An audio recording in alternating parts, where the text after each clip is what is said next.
They need so many things. But now if they have a good community, they can come to school, go to the nearest hospital beside them, and they are integrated into the community as well. So the psychological part of the disease is minimized sometimes. So treatment and modality and nursing care, I have gone through that. The treatment for acute leukemics is so complex. As you can imagine, when you have a whole bone marrow cells come out into the periphery, there is nothing else to do. So we do what they call induction. We have to clear the burden of the disease first and then consolidate it so that it doesn't come back again. So during the induction period, people are so sick, they will have to go to the hospital, they have to get transfusion, you have to do so many things. At the same time, we have to do tests while we are waiting for the results. There's a particular acute leukemia called acute myeloid leukemia called proliferative leukemia. That, after a while, degranulates. It produces a lot of histamine, and the patient will start bleeding. And they bleed into their brain, they bleed into everywhere else. But this is one of the curable diseases. In the old days, it used to be deadly. But now, once you recognize it, just looking at the cells, you start treating the patient with ANTRA, which is tricyclic acid. That stabilizes the mast cells, and it's curative as well. But the patient has to be on it for almost 2 years. Can you imagine somebody having treatment for 2 years? So that is one of the reasons why we are encouraging the community to get involved with the treatment of hematological malignancies.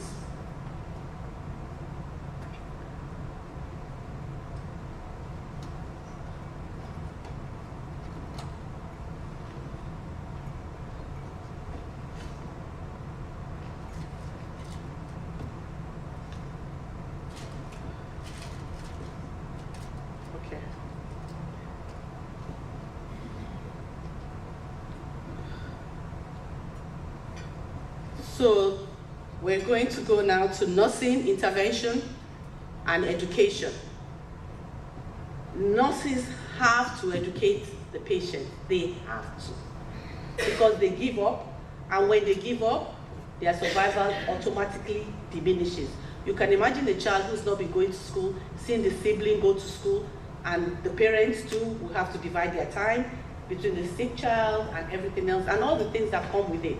So, but if they have a nurse, the supportive care that tells them, you're going to get better, this is what we need to do, the child will definitely associate with somebody who sees positivity in their disease.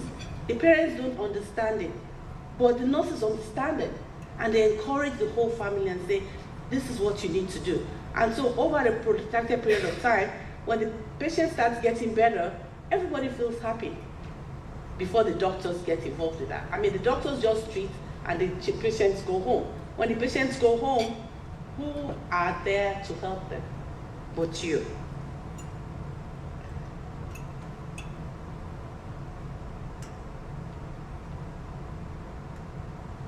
Resources. as you know, Medicaid, Medicare, everything Medicare takes care of these diseases. We need, as I was talking to Ms. Kosa this morning, we're talking about the challenges that face us when it comes to insurance.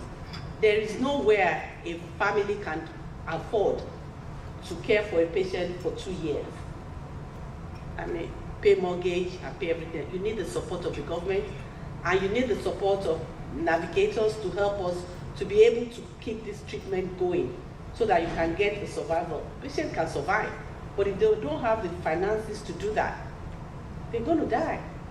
And that's why we have to be more compassionate, and we have to look for ways in which we need to do that.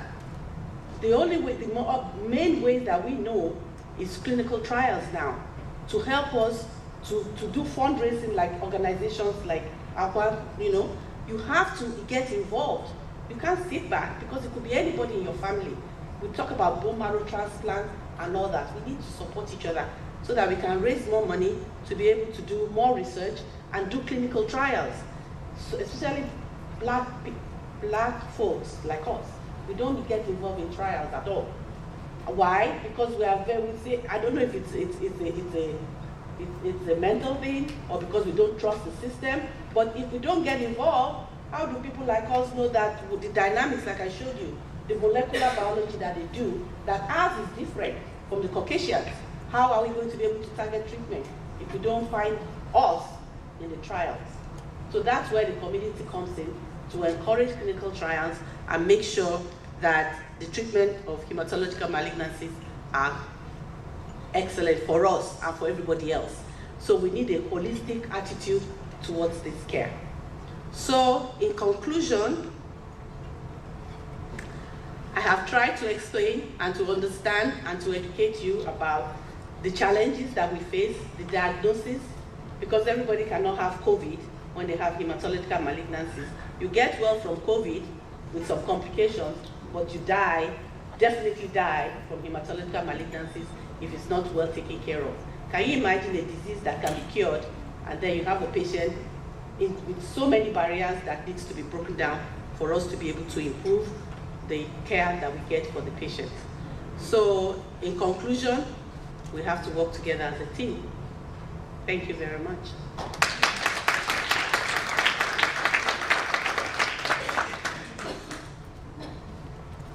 Question?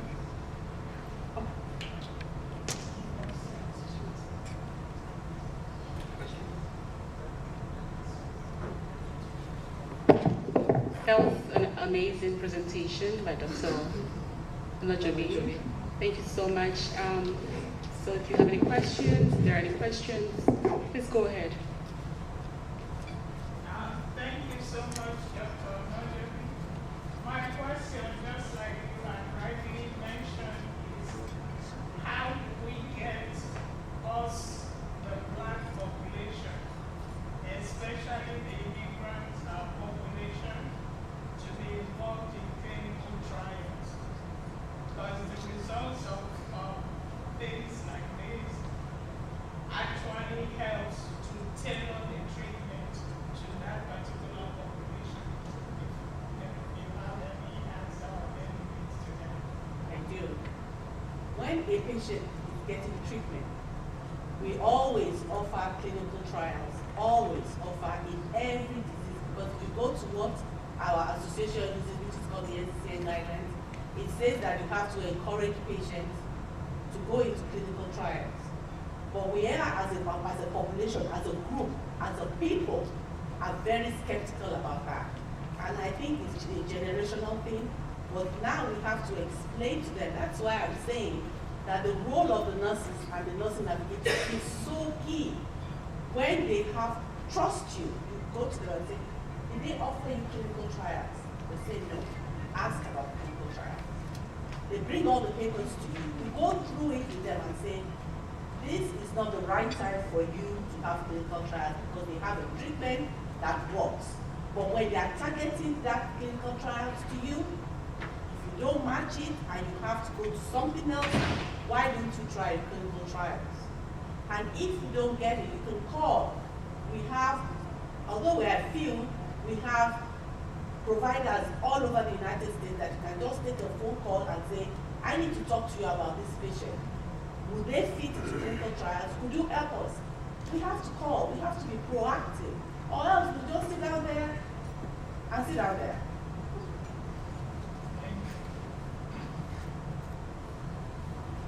Thank you. That was awesome. Dr. Najabi, we'll have to call you back to the podium if you don't mind. We have something little for you.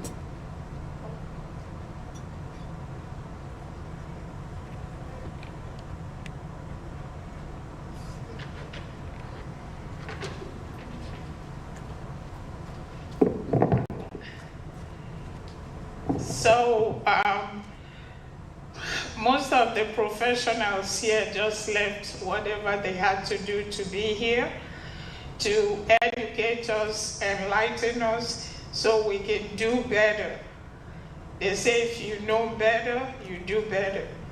So we like a little token of appreciation to Dr. Najabi for coming out here to be with us. So this is for you. Thank you very much. Thank you so much. Appreciate that. Thank you.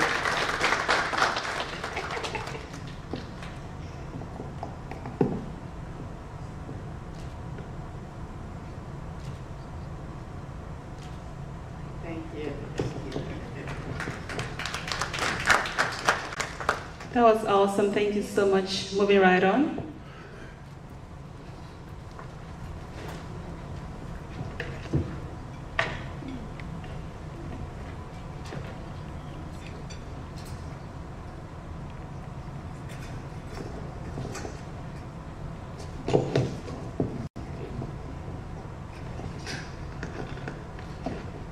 All right, so while we get this connected, I will be introducing our next speaker. She is a registered nurse. Her name is Ms. Glenda Kose. Glenda Kose's role as a certified oncology nurse at the Washington Hospital Center in Washington, D.C. since 1991 has been a true labor of love. Prior to this, Kose held various other nursing positions, including a floor nurse on the surgical unit at the Hospital of University of Pennsylvania and an operating room nurse at Temple University Hospital. A native of Philadelphia, her desire to travel and help others inspired her position as a travel nurse, where she worked at Sinai Hospital in Baltimore, Washington Hospital Center, and St. Joseph Hospital in Burbank, California. While traveling, Ms. Kose had an opportunity to work on the inpatient oncology unit at Washington Hospital Center, where she realized her passion and calling. She had then transferred to the outpatient oncology unit at the same hospital and worked as a staff nurse in the ambulatory infusion center until 2016. She has established a cancer support ministry at the Greater Mount Calvary Holy Church in Washington, D.C. She has been recognized numerous times for her commitment and dedication to those whose lives have been impacted by cancer. Ms. Glenda was named 2006 Woman of the Year by her church. In 2007, she was honored as Woman of the Year by the Celebration Life Foundation and recognized for her outstanding community service by Zeta Phi Beta Sorority, Inc., for which she is a member. The mission of this organization is to provide a one-stop resource facility for adults, individuals affected by cancer, and the support system. She is a graduate of Indiana University of Pennsylvania. Kose holds the Bachelor of Science in Nursing degree. Ladies and gentlemen, please put your hands together as we welcome Ms. Glenda.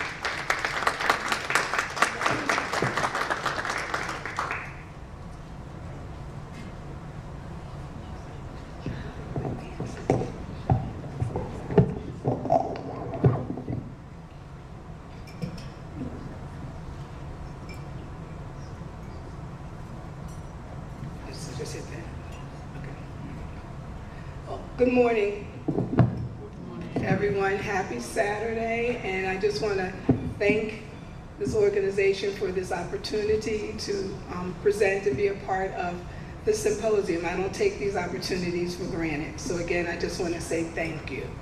So I will be speaking on breast cancer navigation, and a day in the life of a navigator. What do we do? A lot of our people think that we are super nurses. I know my providers swear that I walk on water. Who recognized the dog in the middle? That's Max from How the Grinch Stole Christmas. He's just supposed to be a dog, but remember, he put the antlers on him. He functioned as the reindeer, and then little Cindy Lou Who. He had to take all of her gifts from the house. So he did more than just what a dog does. So when patients always ask me, what is it that we do? I always like to refer to Max. And then again, super nurse. We put these readers on. Our learning objectives for today: to explain the origin and history of oncology nurse navigation, recognize the role of breast oncology nurse navigation, addressing and identifying barriers to health care, optimizing care coordination, and enhancing patient education and support treatment and adherences. Finally, describe patient advocacy, including access and financial resources and community support services. 1990 was a very exciting year. We just left the 80s. We're going into a new decade. Entertainment industry had some great things to take place. We had Will Smith, Fresh Prince of Bel-Air. And then he went on that same year to record a song that summer isn't summer until we hear that song, Summertime. And for those that are from Philadelphia, that is our anthem, because the plateau is where everybody wants to go. And then we also had Big, Bell, and DeVoe in 1990. You know that song we all like to dance to, Poison. Never trust a, well, I'm not going to say the whole line, but you know what it is. And meanwhile, back at the ranch in 1990, around 1990, we had an African-American surgical oncologist by the name of Dr. Harold Friedman, originally from Washington, D.C., who moved to Harlem, New York, to establish a breast clinic, and he was also the founder. He was burdened by the lack of access to health care for the vulnerable and the underserved population. And as a result of that burden, he established the breast clinic, and that is how patient navigation was founded. Initially, nurses were not used, but as that model continued to evolve, it became known as the Oncology Nurse Navigation, which is a major component of cancer care. So that is what also happened. While the entertainment industry had their stuff going on, we had our stuff going on too in the oncology community. And also, in the late 1990s to 2000s, again, as the patient navigation model gained national attention, oncology nurses began to formally take on these roles. Recognizing their clinical expertise and patient advocacy skills, healthcare systems began integrating registered nurses into the navigation position to manage the clinical and psychological and psychosocial complexities of cancer treatment. By the early 2000s, the role of oncology nurse navigators had become more clearly defined. Oncology nurse navigators supported patients from diagnosis through survivorship, helping them understand their treatment options, coordination of appointments, overcome barriers to care, and manage symptoms or side effects. By 2010, and in that era, professional recognition and standardization had become more prevalent. We had organizations such as the Oncology Nursing Society, which is also known as ONS, and also the Academy of Oncology Nurse and Patient Navigators, known as AONN, contribute to the professionalization of nurse navigation. AONN was founded in 2009 and helped establish core competencies, training guidelines, and certification standards for oncology nurse navigators. The Oncology Nursing Society also played a role in formulating education and certification for not only oncology nurse navigators, but also not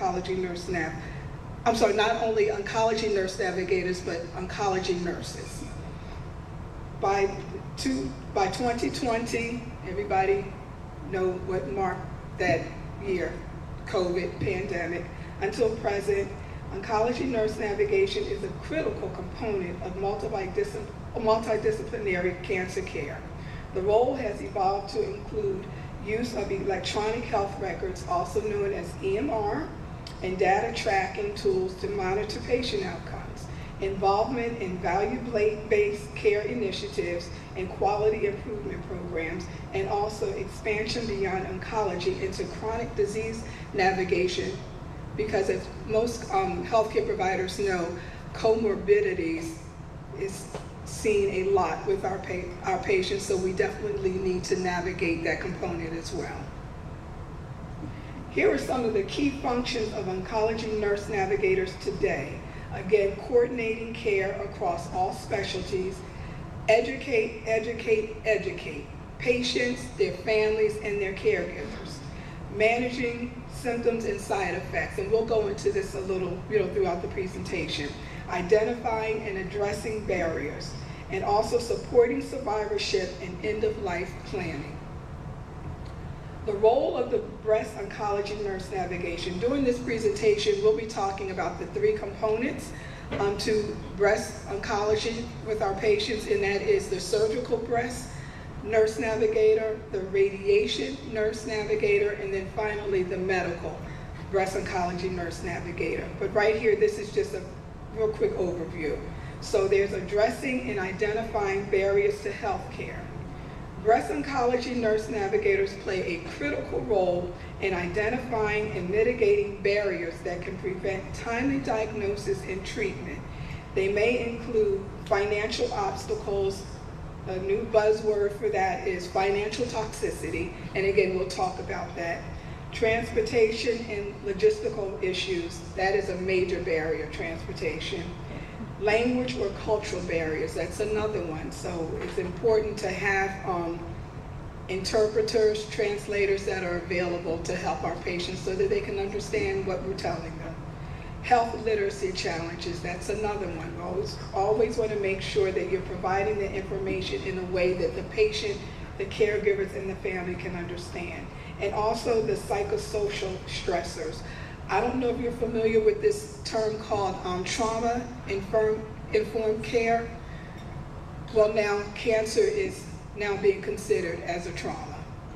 So that's why the psychosocial piece is important, that we provide resources for them for that.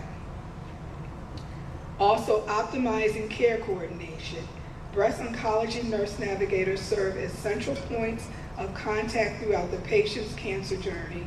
Their coordination efforts include, again, scheduling all diagnostic tests, consultation, and treatments, facilitating communication between the providers and everyone that's a part of the multidisciplinary team, tracking the progress, and following up on missed appointments, which is a key as well, and we'll talk about that later, and the intervention for that. Also supporting transitions of care.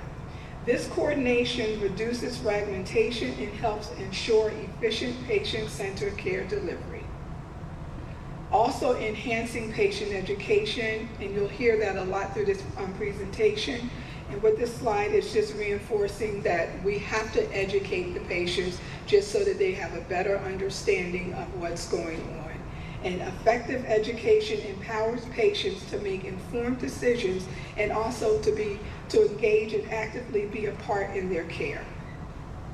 Supporting treatment adherence, that's really good. And I know our first presenter talked about that, building trust. It's important that we build trust with our patients, because once that trust is built, they will listen. We are here to get you through this part of your journey, and you are not here by yourself. So along with treatment of adherence, we want to make sure we monitor their side effects and you address them promptly. Encouraging open communication with the patient, also ensuring patients have access to necessary resources, and providing motivation and emotional support. High adherence rates are linked to better clinical outcomes and improved quality of life. Now we will talk about the role of a breast surgical oncology nurse navigator, the care coordination during surgical planning. This is key. The moment that patient receives the diagnosis, because a lot of times the mammogram may be ordered by the primary care physician or the GYN. So once that diagnosis has been confirmed, surgical consultations, obtaining pathology reports, a lot of times pathology reports come from outside of that particular practice, and that can be very challenging, trying to coordinate, making sure you're provided with the right fax number so that they can send the information. So all of that is important in the multidisciplinary tumor board discussions. Scheduling all the surgery and pre-op appointments, everything that's needed during that phase. And then act as a liaison between the patient and the breast surgical oncologist to ensure accurate and timely communication. Patient education, you hear that you're just going to hear that throughout this presentation. Again, provide education on the various surgical options such as lumpectomy, mastectomy, reconstruction, and again, you always want to make sure this information is provided in patient-friendly terms. And again, preparation for surgery, educate the patient on the preoperative and also the postoperative care that can require drain management and wound care. Again, emotional support, that's crucial. We said that cancer is now considered a trauma. Patients are overwhelmed just with the diagnosis of cancer. That's very overwhelming. They're very overwhelmed when they come to see us. And also, I would like to list as another barrier, navigating the healthcare system. It's very challenging. It's challenging even for healthcare providers. So it's definitely challenging for our patients. And we want to get them through that. So at our practice, we do have resources that we do refer our patients to for the emotional support. I don't know if people are familiar with the Smith Center, and there's also the Cancer Support Community. They offer free virtual telehealth counseling sessions, not only for patients, but for their caregivers and their family, and we find that that helps a lot. And we also refer our patients to support groups. So those things really help to manage the emotional support. Again, we talked about this, the post-operative support and surveillance, so you want to make sure that they come to their post-op visits and receive the pathology report, which is important, because that pathology report will dictate the plan of care for the patient. And again, you just want to assess for any complications, lymphedema, infection, pain, and then you will just implement the necessary intervention. Again, at our practice, we do partner with the NRH. They have like a cancer rehab program, so for patients who are dealing with lymphedema, we will automatically send them to that program. And then also with this surgical nurse, breast oncology navigator, help the patient transition to the next phase of care. If radiation is needed, they will transition them to that, and then they will transition them to the medical oncologist for adjuvant therapy if that is needed, or hormonal therapy. Again, address and identify the necessary barriers that we discussed earlier. And then you do want to collaborate with the social workers, our financial navigators, and the care team to eliminate these barriers. The key outcomes of having the breast surgical navigator role can result in reduced surgical delays, increased patient satisfaction, improved adherence to treatment plans, enhanced communication across the multidisciplinary teams, and finally, a better emotional preparedness for surgery. Now we will talk about the role of a breast radiation oncology nurse navigator. Again, they coordinate the consultation with the radiation oncologist, and they will also play a role with scheduling the planning sessions, and that is where the simulation is done. They want to ensure timely communication between the radiation oncologist and also the other specialties, such as the medical oncologist and the breast surgeon, to be a part of their care. You definitely want to track treatment timeliness to prevent delays or disruption. Again, with the education, you want to explain what is radiation and also review the side effect profile and some of the more common side effects with radiation is the skin irritation, fatigue, chest wall discomfort. And if they do experience skin irritation, which is very common, the radiation oncologist will prescribe the necessary treatment plan just to help manage that side effect. And we talked about this, again, the regular check-in to assess the side effects, and that's really key. And again, collaborating with the entire care team. And then if skin irritation is really severe, you would then submit referrals to dermatology or wound care. And again, the emotional and psychosocial support. I just recently had a situation where we had a Spanish-speaking patient.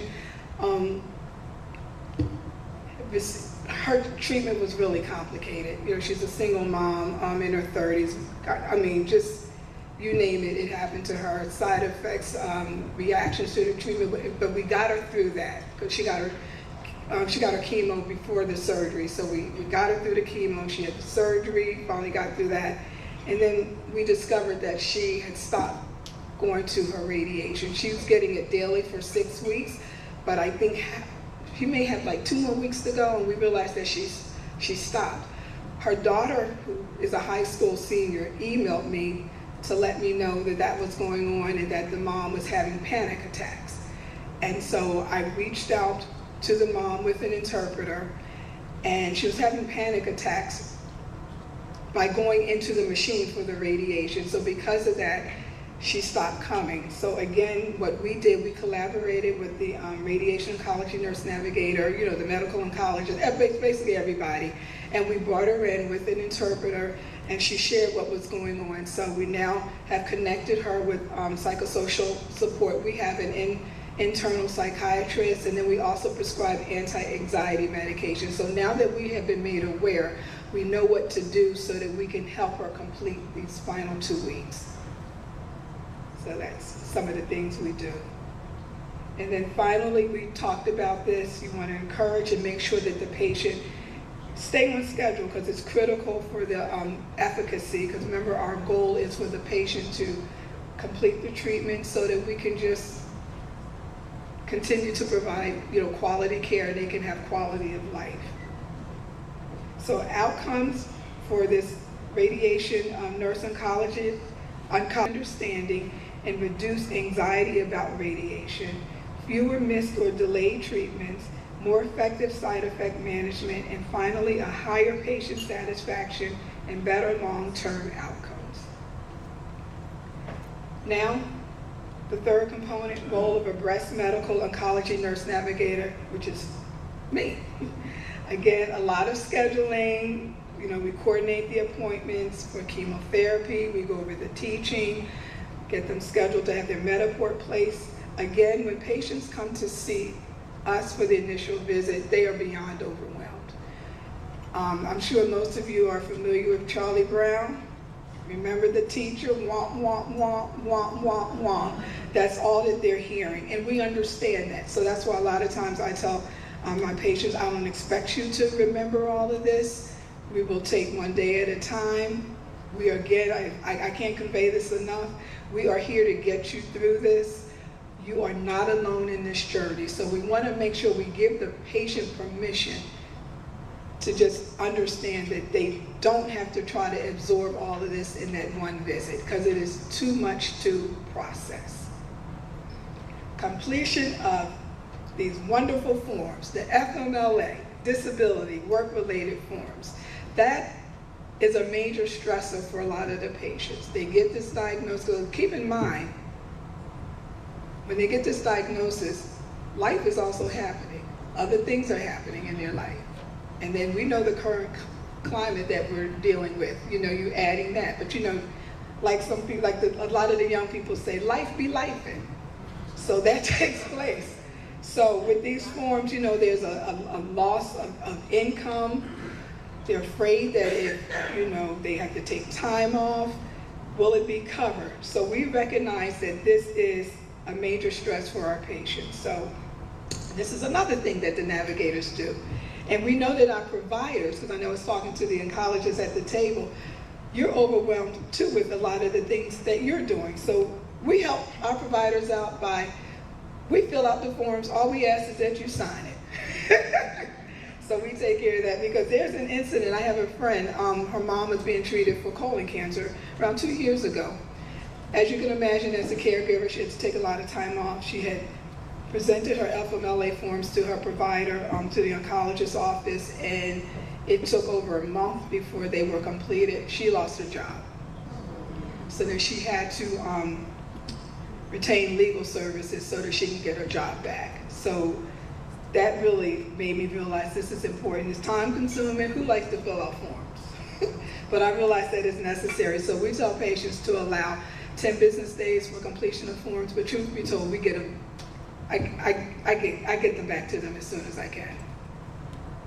And then again, with the multidisciplinary communication, we ensure that the treatment plan aligns with input from the surgical, radiation, and pathology teams. And then we also work closely with the oncologists, the pharmacists, and also the infusion nurses, just to ensure and make sure that the patient understands their plan of care. Patient education. Key. We educate. And for a lot of my patients who speak different languages, a lot of us become creative. Google has become a good friend of mine because we do a lot of chemo calendars, so I have learned how to cut and paste, put it in Spanish. You know, like I said, it's nurse navigators back to Max the dog. We're going to do what needs to be done to get the job done to help our patients get through this. So we educate the patients, we provide written information, also verbal information, and we provide that information to their family as well. There are some patients where they have 3 or 4 children, and all children want to know what's going on. So why not create a distro list? That's what I do, so that way it's being sent to everybody. Just to try to alleviate as much stress as we can. Side effects, expectations, we go over this in great detail, because that's crucial, because with chemotherapy, there's so many side effects. Nausea, vomiting, fatigue, neutropenia, peripheral neuropathy, just to name a few. So we make sure that they understand how to take their anti-nausea medicine, and also make them aware of the necessary side effects. And for those that might be experiencing peripheral neuropathy, again, with our cancer rehab program at NRH, we will send them to that if needed, as well as our palliative care team. We will submit a referral if the oral treatments don't help. Sometimes we'll use gabapentin, and if that doesn't help, then we'll use other methods to try to help manage that side effect. And again, we check in with the patient frequently. I know I had a patient recently who said, thank you for, when you call, I feel calm. So that's something that insignificant. I'm like, wow, it really makes a difference. Even though we are busy, but we have to do what we have to do to get the patients through. And when they realize, when you say that you're going to call John Doe tomorrow to check on them, and you call, they're like, oh my God, thank you for calling me back. You're building trust with the patient. Because again, we want to make sure that they get through this. And then again, we coordinate with the medical team to adjust any medications. And if they are having significant side effects that cannot really be managed at home, with our prompt intervention, if we need to bring them in for IV fluid or send them to urgent care, we'll do what needs to be done just to make sure that those side effects are addressed. And we also want to make sure that patients know when to seek urgent care, and something that may seem simple but is crucial, make sure that they have the after hours number. Because realistically, a lot of this stuff happens after hours. So you want to make sure they know who to call and where to go. Again, with the psychosocial and emotional support, remember, cancer is considered a trauma. They're going through so much. So again, we will refer them to those referrals as needed, and we'll check in with them. And some of my patients, a lot of times we have patients that have high-profile jobs. They're dealing with a lot of stress, and a lot of times we'll tell them, you know what, while you're here, that's not who you are. Right now, you are the patient. So give yourself permission to just be you, and focus on you. And some of them exhale when they hear that. And again, we identify the necessary barriers and deal with them appropriately. And promoting treatment adherence, which is really important, especially with our oral chemotherapy drugs. I'm sure, like with a lot of the healthcare providers and a lot of pharma, you see that there's a lot of oral therapy. So you definitely want to follow up with the patients, make sure they're taking it correctly, monitor them for any side effects. And the key outcomes of the breast medical oncology nurse navigator can result in improved treatment completion and adherence, better management of side effects and fewer emergency room visits, enhanced patient satisfaction and reduced anxiety, and finally, more personalized continuous care throughout the systemic therapy. Patient advocacy in oncology nursing.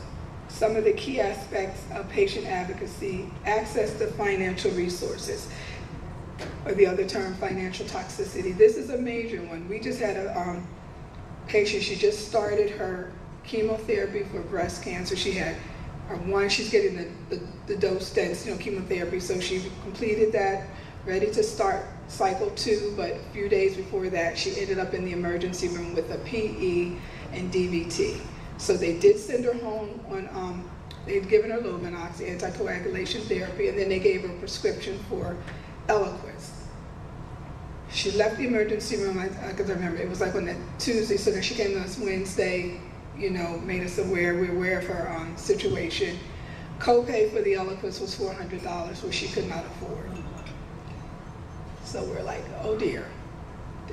She needed chemotherapy, but like the provider was saying, well, we can't really treat her, if we cannot, manage the DVT and the PE. We have a phenomenal financial navigator. We actually have 2. I always tell them they're my miracle workers. They're my miracle workers. So I reached out to them because the other thing is, let me add the other piece. She has Medicare. So, and that's the other thing we're discovering, that a lot of patients are underinsured with prescription coverage, and a lot of times you don't know it until you need to use it. So with the Medicare and her prescription plan, her out-of-pocket was $400. So I reached out to our financial navigators. They have an internal grant to help women who are in active treatment, not based on income, with medical bills. So they were able to use that funding. So they were able to do that. We transferred the prescription to our hospital pharmacy, and not only did they do that, they also took the prescription to the patient who was in the infusion center. So that made a major difference to allow this patient to be on continued care, but to also alleviate that amount of stress. I can't begin to tell you, this scenario is more common than we would like to see it. But again, with our financial navigators, and then we also have a specialty liaison person who works with all of our orals for the specialty medications. They work miracles getting the necessary funding and resources, and they know how to apply for a lot of grants and things like that to help patients with this major barrier. And again, like we talked about, they connect patients with the necessary referrals or resources if financial aid is needed. Also, access to community support services. Again, the Smith Center and then the Cancer Support Community, they're wonderful. They have a lot of programs for patients. And again, I encourage my patients to take advantage of the counseling sessions, and also for their family and their caregivers. And another barrier that I did want to mention is transportation. That's a huge one, a huge one. We do have a patient navigator, and they will help patients with that resource, getting metro access. We also have a partnership with Uber. So a lot of times that is a resource that can be used for patients, because that is a major barrier. Again, as advocates, we are problem solvers. We always say we are the Olivia Pope of oncology nurse. We tell patients, I will roll up my sleeves in a minute. We're gonna get the job done. We will get the job done. Because the other thing I wanted to mention real quick is prior authorizations. That's getting the approval from the insurance companies for a lot of our patients' treatments. Things are changing a lot. They are denying more and more. We do have an internal team who does handle prior authorizations, but unfortunately they're not clinical. So when we're getting these denials that follow the navigators, we have to submit letters of appeal, to get things overturned. And what's happening now, I'm not sure if people are aware of it, they are starting to deny place of service, especially for your immunotherapy infusion. So what a lot of insurance companies are doing now, they are designating their own place of service, which is becoming much more stressful for patients. John Doe is seeing the doctor, because we basically see our patients the same day as their treatment. So now what they want them to do is see their provider and then send them to another facility. It's very stressful, but anyway, we have been able to overturn those things. Yeah, so let me stay on the key. And then again, as the advocate, as we know that nurse navigation is evolving rapidly in responses to changes in cancer care delivery, technology, and patient expectations. Here's a look at what the current and future of oncology nurse navigation role will likely involve. Again, right now we do have nurse navigators across all specialties, all types of cancer, but you're going to see an increase of that. You're going to see navigators that will now be palliative care navigators and survivorship navigators. Also see them involved in genomic counseling, which is like the genetic testing. And that's another thing we do. I forgot to tell you that. As nurse navigators, we also submit all of the genetic testing. You're probably familiar with the liquid biopsy. So we do all of those things through the portal. You'll also see navigators for immunotherapy, which is becoming very popular in cancer care and clinical trials. Also, an increase in telehealth and remote patient monitoring, where patients will be able to monitor their own symptoms and side effects at home. I'm currently collaborating with someone who's working on an app for such a thing as that. AI, we already see that happening.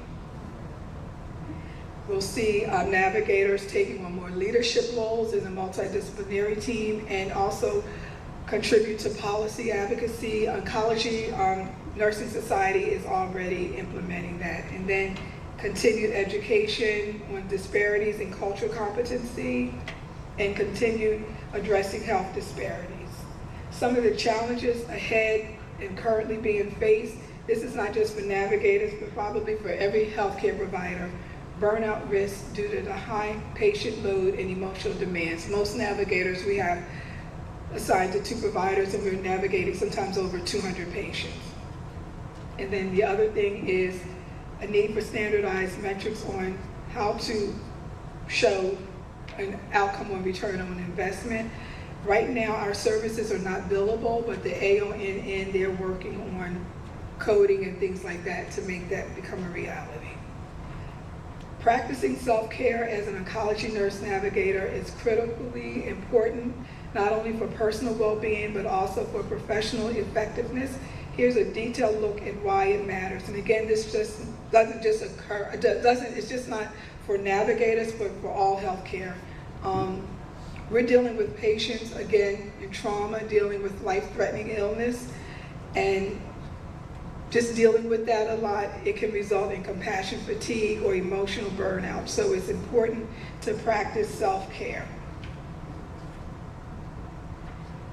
And also implement physical exercise, but basically just self-care, what that may look like to you, but it's important. And basically, that's it. So thank you for allowing me to take you through the day in life of a breast medical oncology nurse navigator. Thank you so much. So I really appreciate what you do. My question is, in a scenario where a patient is newly diagnosed, and as you know, chemotherapy is toxic to the body. Yeah. Because it destroys the tumor, it destroys the normal cells. And new patients are often asked to, and I'm going to FMLA, right? New patients are often asked to request for time off if they do qualify to work for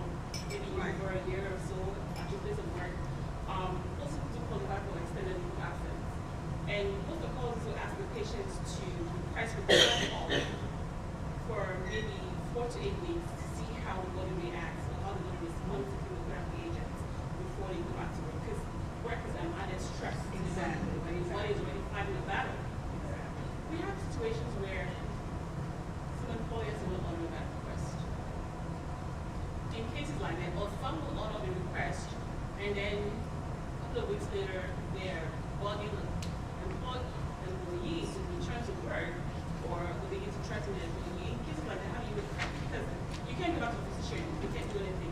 Thank you for the form that you signed, because I know firsthand how hard it is to navigate through that. Having the forms sign and sending it back to your HR at work and having it processed. How do you take care of employers who do not approve for that extended time of treatment? That's never been my experience. Our patients, I'm going to be honest, because we, like I said, we fill it out. I'm very generous. I usually get her, and then I think it's how you complete it. Number one, I don't have the best handwriting, so I'm thinking they're probably like, look, we're not trying to decipher through this stuff, so we're just going to approve it. But no, seriously, the more information, I list every side effect that you can imagine with these drugs. And I think that helps. So again, to answer your question, I think how they're completed, just tell them to just list every side effect. And when they see that paragraph of all of those side effects, my patients get their forms, they get them approved. And I've been doing navigation for 8 years now, so I've never had one come back and say that they were not approved. So I think that's the key. So just to add to Vinny, like I said, 4 to 6 months is usually the time to request treatment. Well, plus people work in between. It's approved, and then after a while, the employee is now actually return to work. You and I know they're still dealing with chemo and all of that. How do you take care of that? Because we want the patients, in this case, to receive the treatment and be well enough to return to work. Exactly. And that is a dilemma. It's fighting with the lives, and then it's also the income is also from the time. Because if they see them get paid, they take laid off, and then because of the also the income and insurance, and now it's an added strain on the providers. How do we take care of the employers to make sure that our patients continue to care while the job is still safe? Now that's a great question. For patients in that scenario, so we'll just write a letter again. They get that same paragraph of all the side effects, and the reason that we are recommending and advising that the patient needs to be off of work, as they are continuing this treatment. So again, I think it goes back to the documentation. And when I tell you, when I list every side effect, and when they see that, and because they're going to get, I tell them response from me. So when you're going to get that same paragraph of those 20 side effects. So I think the documentation is what really helps. Yes. Yeah. Thank you so much. It's an awesome presentation.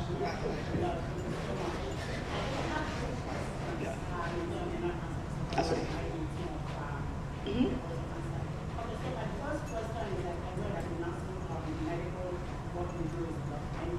Right. So how do you approach a patient who gets a diagnosis of cancer, they deny it, they result out, they don't come back, they don't want to treatment, they just deny it. How do you handle such patients? That's a difficult one, because we actually it was a very sad scenario. It was last year, a young girl in her 30s, 2 special needs children. One child was autistic, the other was sickle cell. We were going for cure. And after she had the surgery, there was still some residual, so she had to get some post-chemotherapy, and she just told her she couldn't do it. Because she just had so many other barriers, and we tried to help her, work through those barriers, but she just was not compliant. And then what happened, unfortunately, I'll never forget, increased pain. This was last year, increased pain because she stopped the treatment. And horrible relationship with her mom. I think the mom was on drugs and things like that. But to make a long story short, she was like, I need to go to the emergency room. I'm in a lot of pain. My mom won't watch my kids. Can you call my mom? And I'm thinking, it's the super nurse. mom's going to hear me out, understand the importance of watching the kids, all will be well. That was not the turnout. I called the mom, and she basically said that was the daughter's problem. And I said, which I never say to baby, but I said, well, she may die. She said, well, you know what? That's her problem, that's not mine. So then I had to call the daughter, relay that. She never went to the emergency. She ended up dying. So, that was very painful. But to answer your question there, I use this term casualty of war. There are just some patients that you can't help. And for those that are in denial and they refuse, we'll make numerous attempts, but you don't want to feel like you are, what's the word I'm looking for, stalking someone, because that's their choice. So in those scenarios, we just document that the patient, refused to follow up, does not return to any calls, so we just document. So my next question, and I said might be too answer this question. So you're talking about insurance not within senior.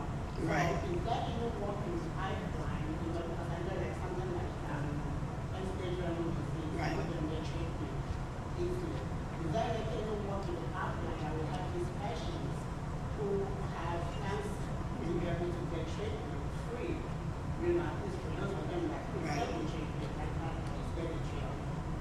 Right. That's an ongoing, like I said, as navigators, we are also incorporated in that role to get, are you asking like for the prior authorizations, or are you referring to patients who don't have insurance? Yeah, I'm referring that is there anything that the government or anything that we are working that we're trying to just like I said, this end-stage renal disease. Right. Get that easy. Oh, I see what you're saying.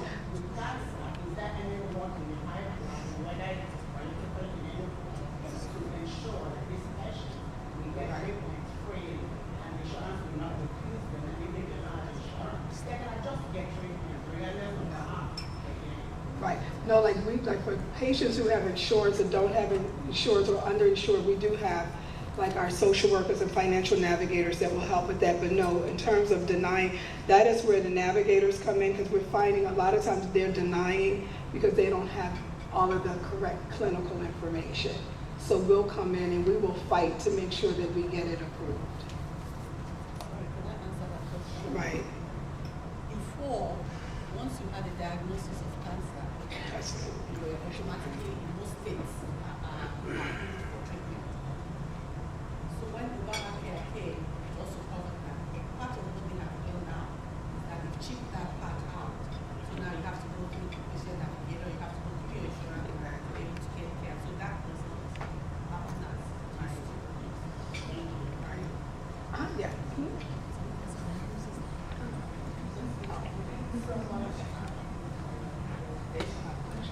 So, from what you are saying, we really need together. You do. So, it's a very, very crucial, very, very result to our society. So, do you think we have enough navigators? And if we don't, how do we get help? Because I'm enough at this time. Right.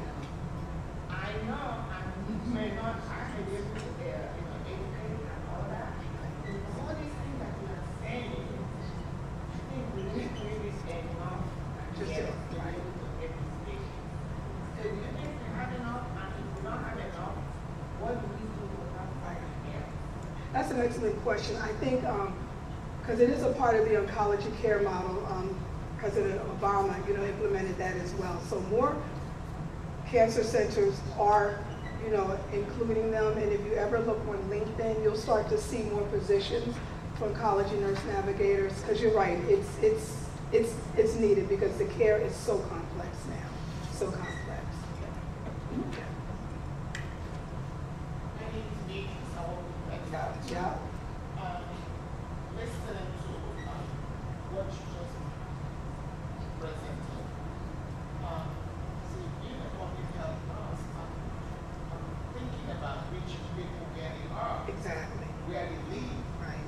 not in the big hospitals. See, with the level one hospital, they Right. do. Right. The people with the local set up. How do we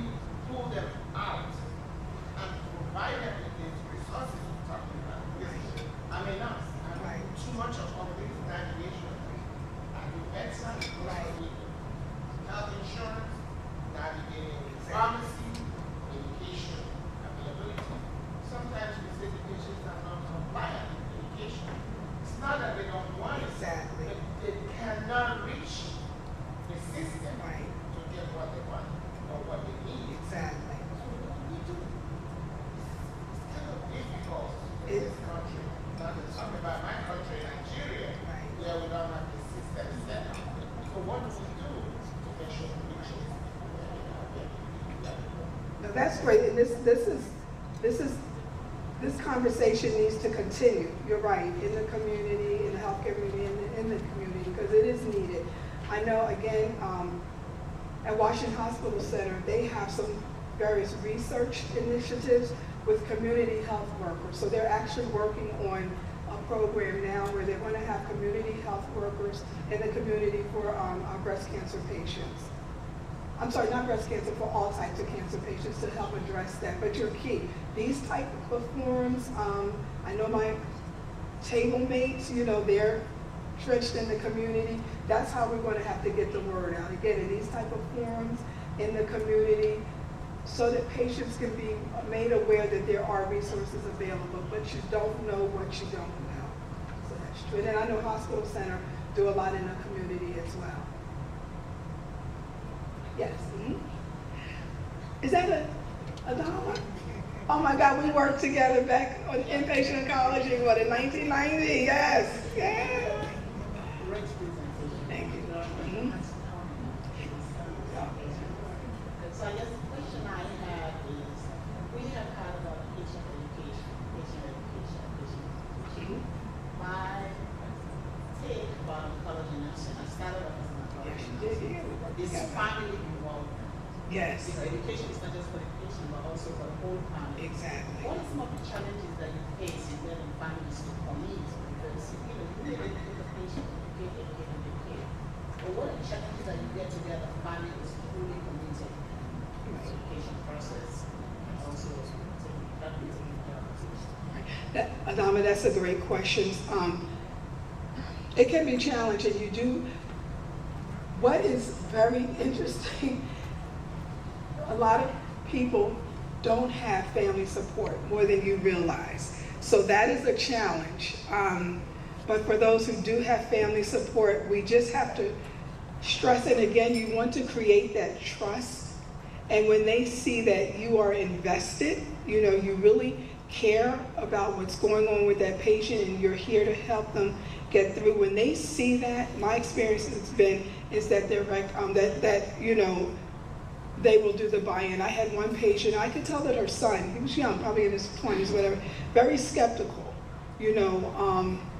like, oh yeah, they said they're going to follow up, they're going to call, they're not going to do all of that. But when he saw that I followed up with an email the next day to him, kept up with the mom the entire time, that stress was alleviated, and he trusted us.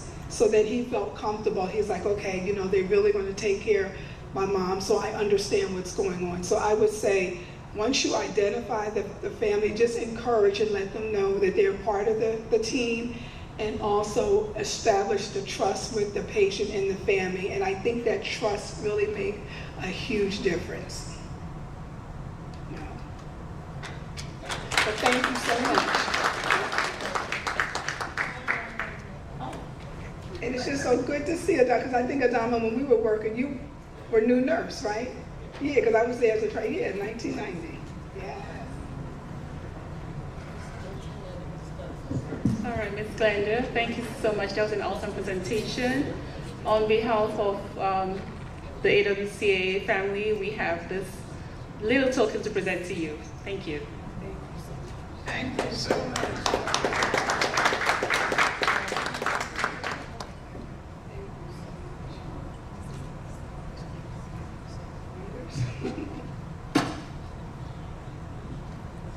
That was really awesome. And thank you all for the wonderful questions. Like someone said, we can't overemphasize the importance of having patient navigators in hospitals or clinical settings. We have lots of testimonies, lots of personal stories. As we all know, we work with cancer patients. I have a story. There's this cancer survivor, breast cancer survivor, who I want to say was saved, even though we know that patient was saved by divine grace, but was saved by a patient navigator, just like Ms. Kosa. This patient had appendectomy, surgical removal of the appendix, and was sent home. You know, in nursing, we always document, and we better document what we've done, right? So there's a part where you discharge patients, and you also document follow-up call 2 to 3 days post-discharge. This particular navigator was diligent enough to follow up with this patient. Cut the call. Hey, how are you? How's your pain? You taking your medication? Do you have any concerns? This patient had gone home in pain. And we know in that procedure, of course, they open up the patient and there's air gets into your body and there's air trapped in some areas, rib cage and all that. This patient was experiencing severe pain. She couldn't yawn, she couldn't laugh, she couldn't cough without excruciating pain. And when that diligent patient navigator called and heard the patient's concern, the first thing she said was, come right back. Do you need an ambulance? The patient said, no, I can take myself. This patient went back to the hospital and was rushed back into the CT radiology, and we had a CT scan done of the chest, of course, chest and lungs. We thought it was probably fluid, PE. We were thinking there was some blood clots. Guess what? The results came out. The lungs were clear. There was no PE, there was no blood clots. But what did we find? We found the patient had some nodules in her breast. That was how her breast cancer at a stage 3 was found by a patient navigator. That singular phone call. So, like we say, thank you so much for all that you do.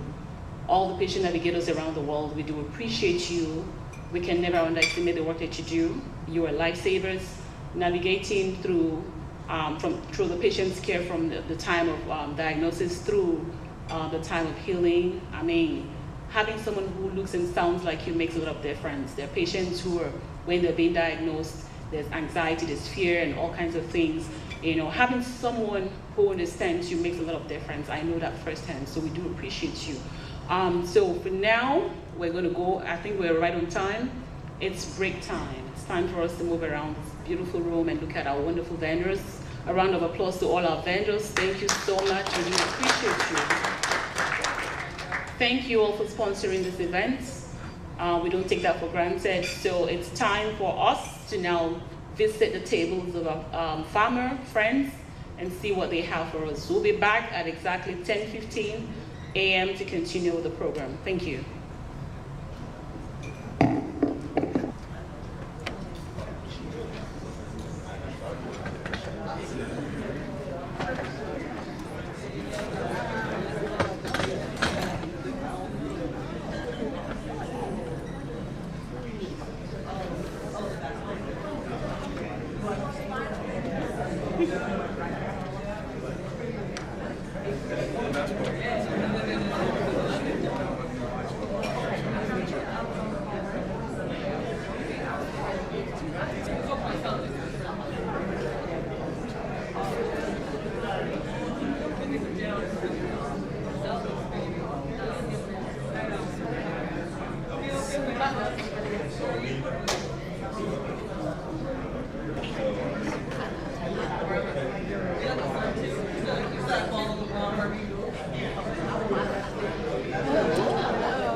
So, well, African American men are as early as possible, 50.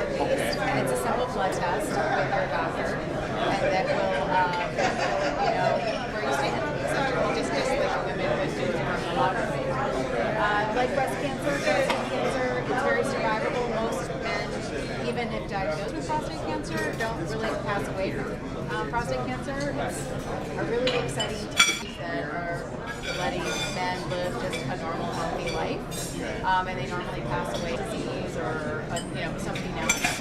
So yeah, I think basically cancers are yeah. So yeah, I think the idea is definitely just to get your Oh, yeah, I mean, just to know, right? It's always good to know. Yeah. Yeah, nice to meet you. Hi, how are you? We sort of have the male equivalent. Yeah, that guy is a second generation therapy for prostate cancer. As you know, prostate cancer probably like 10 to 15 years behind where breast cancer is. So now, I just say that, like before it was very sequential, like if this failed, try this. But combination therapy with Lubron, there's an anti-testosterone to really kind of recapture the male, that's the hormone that's being for the prostate cancer.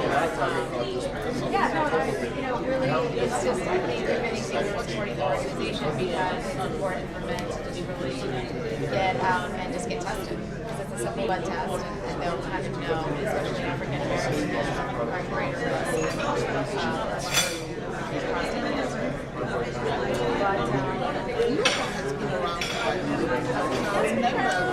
And so just like anything with medicine, that was kind of it for 20 years.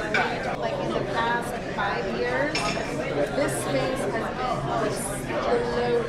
Like nothing happened. Yeah, like nothing's happened, and now everything is happening, right? Like all at once. Like there are literally 3 or 4 new studies being done in each of the so I think the gist of it is really, when is docetaxel most appropriate? That's been kind of the question. We have like these oral products like Lubron and then ours, but now it's kind of like, when is chemo appropriate? What therapy options are available? They're all increasing overall survivability. They're all like, our claim to fame is like we're the best tolerated. So men don't have like the fatigue or the brain fog that they would have on some of these other medications. But I mean, so part of that is just kind of recognizing, hopefully not too late, but the earlier the better. Like PSMA PET, that's really kind of changed metastases and just kind of like figuring out where the cancer is going. So yeah, and what's nice, and what's nice about this is just for, at least call and they will flood your email and your I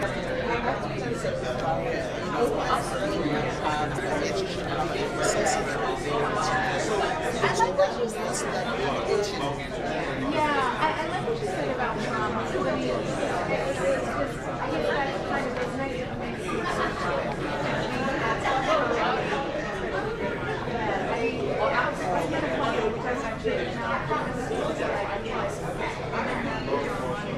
but they get down to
Next up was in hospice. The same facility Don't seem how popular. She's an oncologist.